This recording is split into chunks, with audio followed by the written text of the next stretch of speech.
Hi, welcome to this part of my look at Ableton Live 10. Apologies if the sound quality is not quite as good as the other ones. I'm having some issues with my normal microphone, so I'm just recording this off the webcam so I don't spend hours faffing about trying to work out what the problem is. Right, so this video is just about file handling. A few changes that have been made on how files are handled and so on. Hence the reason it's called file handling. Right, so first thing I'm going to do is I'm just going to put a drum loop in. So for exporting now, this is quite a useful feature. If I just export that, the new change is we now have an MP3, 320 whatever megabits per second or whatever it is, encoding for an MP3, which is very useful because before you could only do like WAV files. You can choose you can export WAV, AIFF, FLAC or WAVPEC, and obviously you've got your bit depth as before, and then if you click this on, you can then export at the same time an MP3, so you'll get a WAV file and your MP3 file export at the same time. So it's very useful because in the past, if I wanted a smaller file to email somebody just to listen to a mix or something, I would then have to usually put it into iTunes, convert it to an MP3, export it and so on. So quite a useful feature, that one. So yes, so like I say, just if you can also do if you don't want the WAV file, if you just want like a quick rough MP3, you can turn that off and you can choose the MP3 on its own. So you can have just an MP3 or both, whichever way you want to do it. So that one's quite useful. Very useful feature is some changes that have been made to the saving. So when we save a live set or save a live set as or save a copy, what happens is the previous version gets moved into a backup folder of the current project, and up to 10 old versions of the set are stored in this folder. So if you do something to your project and you kind of think, oh no, I've lost it, you can actually go back and get up to the last 10 versions. If I just save this project first of all, so it's the first time I've done it, so I'm going to save it as, and I'm going to save it in, I've got this folder, Live 10 folder on my desktop, just going to call it demo. Okay, so if we just look at that folder now, when my desktop appears, don't give me the no responding, thank you. Nope, get rid of that. Okay, so this is the project file, right, and project info and stuff and so on in there. So it's kind of like, looks pretty normal like that. If I make a change, let's put another loop in. Okay, and then what we're going to do now is just going to click Control S, shortcut for saving. If we now go back to that folder, okay, you can see this folder has now appeared that says backup. So what happened was that was the first one that I wrote, and this has kind of got this timestamp on it. So you can see it's got the date. It was at 9:38, and I'm assuming that's 27 seconds. All right, so that's the last one I've done. Okay, that's my newest version, and all the other ones are in backup. So let's just do another save just to sort of illustrate the point.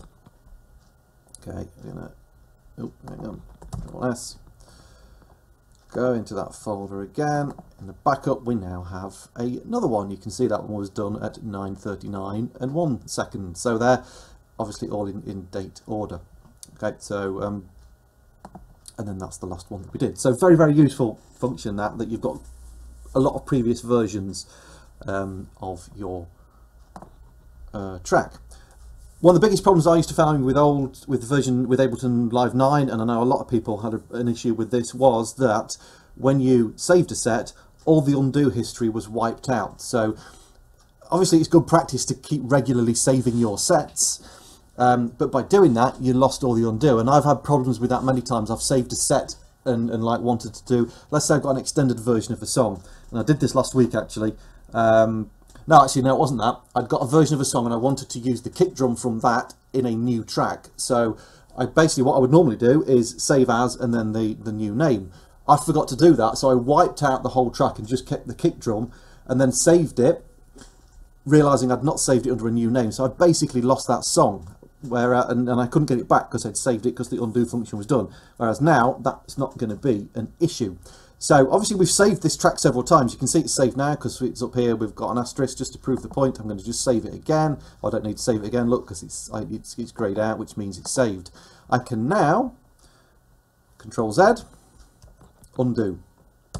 Okay, which is very, very useful. Great, great feature for recovering work that you may have lost. And I just saved it again, and you can also redo everything as well. So I've got rid of everything there. I've just clicking Control Y there to redo, which is very, very useful. Okay, and then just a couple of other quick changes that have been made on file handling. When you record audio files, they are also time-stamped now, which is useful if you need to look at different recordings and timings, and they're stamped the same as we've just seen, I think, on the backup files. There's some other stuff that's just kind of, I don't know, random stuff. Apparently Live now supports the jump list. I have no idea what that is, so if anybody knows, please let me. It does also say when using Live 9 and 10 in parallel, they no longer ask for admin rights if you start them interchangeably. Owners of Live 9 and 10 can choose which version of Live to open in a live set by right-clicking that set and open with. So if I just give you an example of that, because if you're running Live 9 and Live 10, we're going to open this. If we right-click, and we can go... Oh, no, sorry. Got to open that, haven't we? If we've gone to there, we can go open with, and then you can choose Live 9 or Live 10. Live 9 or 10, okay, so depending on which version you want to use to open it. So that's quite useful. It's now possible to associate ALS files with specific live version via Control Panel Apps, Default Apps. Again, not very exciting, so I'm not going to go into much info on that. Apparently it does say large live sets can now be closed 5 to 10 times faster. So yeah, again, not very exciting. I think they've just made some little tweaks just so samples will load a bit quicker. Personally, so far, I've not found load times or shutting down times any different. I had a moan about this, I think, in the first video that I did, that starting it up just seems to take forever. I have got a lot of VSTs in mine, and obviously it scans those when it starts up, which does seem to take a while. Sometimes it starts up really quick, other times it seems to take forever, but I don't know, I'm just going to have to live with that, I guess. Okay, so that's it for this one on file handling. Thanks for watching. Please like, subscribe, share it around, usual sort of stuff, and I'll see you in the next video.